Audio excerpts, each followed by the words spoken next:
Hey guys, it's Vara, and today I wanted to go over a couple of tips for being a budget player in Magic the Gathering, or really any trading card game, but mainly focused on Magic the Gathering. Now, I've been asked this question quite a bit because our community is large and there are people of every different budget type, some people that want to spend more money, some people that don't, and I've been asked a lot, what are my tips on being a budget player in trading card games? So I did want to go over a couple of different aspects, mainly 5 tips on how to be a better budget player and really ways and mindsets to think when you're actually purchasing cards.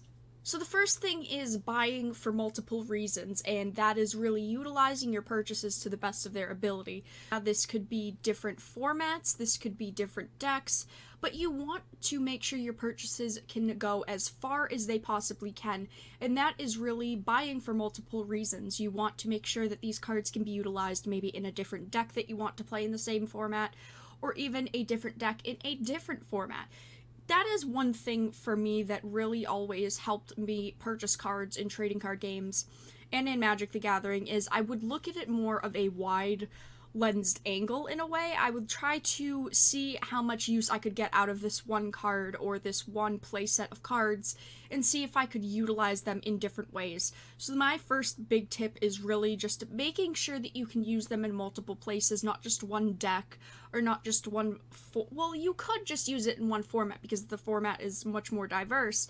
But I would really say try to, when you purchase, really think about what else you can use it for, or see if there's a alternative that you could use that is almost as good as what you are purchasing, but maybe that could be utilized in multiple different ways. So the second thing is don't jump in head first, and we all love to do that in trading card games. Take your time, really proxy, really build up your knowledge of what you want to play. So you might see this shiny new card and you might really want it, or you might say all of your friends play maybe Legacy and you really want to jump in headfirst into Legacy, or even jumping headfirst into a specific deck. Don't do that. Take your time. Now, proxy. Proxying is great for this reason. Make sure they're proxies and you're not counterfeiting. But proxying up a new deck is really, really good if you want to test out the playstyle before you purchase it, because you might not end up actually enjoying the playstyle. I know I've actually done this a lot of times. I'll be really excited for something and I'll watch tons of games on it in deck lists, but then I'll buy it and then I'll play it and then I won't actually enjoy it. So that is definitely something that you want to do, is just really test before you buy. Make sure that you want to play in that format, even if it's a new format. Formats change really a lot. So you want to make sure, if you've never played in that format before, you really get a feel of the format before you just buy in, especially with things like Legacy, where the decks are so much higher of a buy-in cost compared to something like Pauper or Standard. So you do just really want to make sure that you really think about your purchases before you make them. So the third thing kind of goes with the first, and that is always look for an alternative. You might see a card that is very expensive and very good, and you might think that that is the do-all tell-all because a bunch of other players, or it's in every top deck, it's played. You really want to make sure that you're looking for alternatives. You might something that has one higher of a cost, but it does just as good. I would take that, especially if there is a huge price difference compared to the better card. Yes, you always want that better card at some point in time, but if you are newer to a format, newer to the game in general, you don't have to instantly purchase into those cards.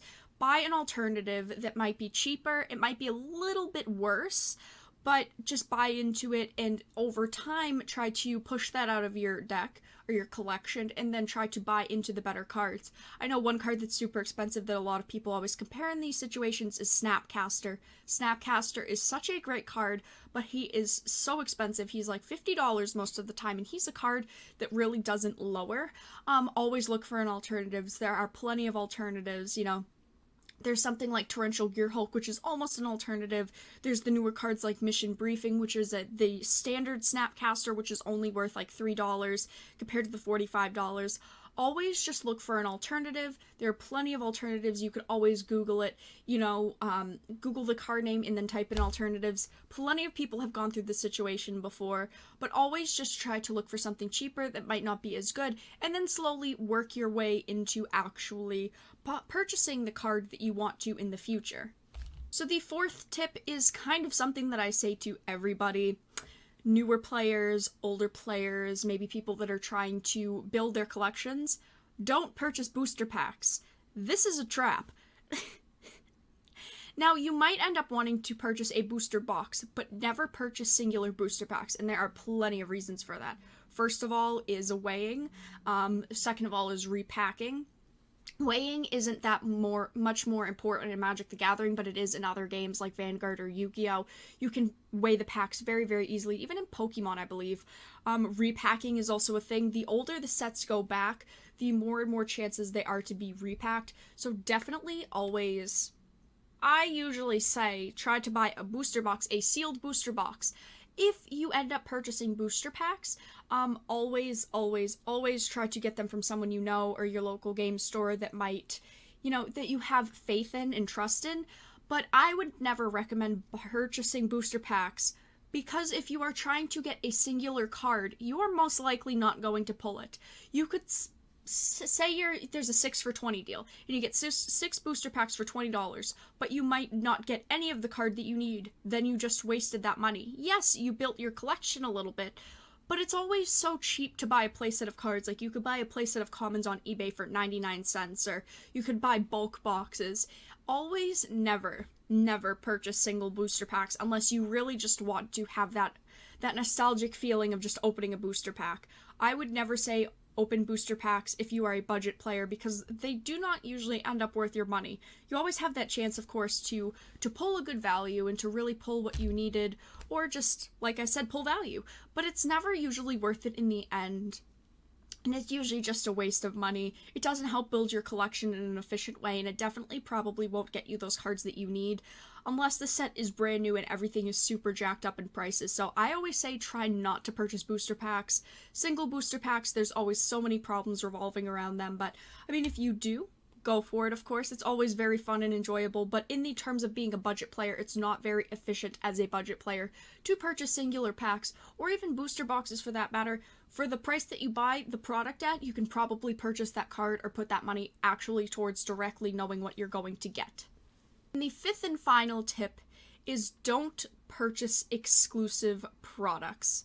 They always try to fool us with the exclusive products, like the master sets and the collector's editions. These are for more of collectors. You do not, as a budget player, need exclusive products. Yes, I'm just going to say it is always fantastic and it is always very cool to open up the exclusive products, but most of the time they are not worth it. These are geared more towards veteran players that don't want to open standard, that don't want to open the past couple of rotation sets, that really want something exciting to open, that they might end up getting better reprints in, or better cards in, or more exclusive cards, but it's never actually worth it to purchase the exclusive product. Let's look at master sets. That is the best example I can use. The EV is almost never worth the box, and it's never worth it. Just purchase the singles you need, don't fall for the exclusive trap, because the exclusive sets are really just for people that need a little bit of spice in their life, maybe a little pumpkin spice, because they are bored with the current normal products on the everyday basis. So they're also geared towards the deep-pocketed players, or the elephants, whatever you want to call them. Just people that tend to, dish out money because this is their hobby and they enjoy it. But definitely think of your budget before you purchase, if you purchase exclusive products. Just always try to consider the price versus the EV versus the chance of the card that you want to get, no matter what the rarity of it is. Always consider those things. Always look for alternatives online. Always do all of these things. Those are my 5 main tips for just really being an efficient budget player in any trading card game. I hope that you guys enjoyed. If you did, make sure to give it a thumbs up, and if you didn't, make sure to give it a dislike. I hope that you guys enjoyed though, like I said, and I'll talk to you guys again really soon. Hey there, thank you so much for sticking around until the end of the video. You should click that subscribe button, and there are plenty of ways to show support to the channel, such as following me on Twitter, joining the Dark Titans Discord server, or even chipping in on Patreon and becoming a Dark Titan yourself. I'll see you all in the next video.